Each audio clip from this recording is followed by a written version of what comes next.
रामभाऊ पण तुम्हाला एवढं तापाय झालंय काय? ए बाळ्या, अरे तापाय काय झालं म्हणजे? अरे सरपंचाच्या घरी रात्री ग्रामपंचायतच्या निधीतनं कार्यक्रम झाला, अख्खा गाव गोळा केलं होतं. मला घेतलं का विश्वासात? गैरसमज करू नका.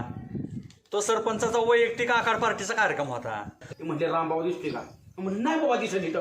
ते म्हटलं मी मुद्दाम बोलावला नाही, नाचकी माझ्या दारात आलीच नाही पाहिजे असं म्हणत. ए बाळ्या, काय मला सरपंच माझ्याबद्दल? सुभाषराव काय मला सांगा. मी सुभाषरावला ती सांगत होतो की नका का सरपंचाने रामभाऊला बोलायला पाहिजे. रामभाऊ काय भिकारी नाही, रामभाऊ पण प्रतिष्ठित आहे, उद्या जेवण घालील. पण तुम्हाला आयमायवर शिव्या नव्हत्या द्यायला पाहिजे. मला खरंच रात्री जेवण सुद्धा वाढला.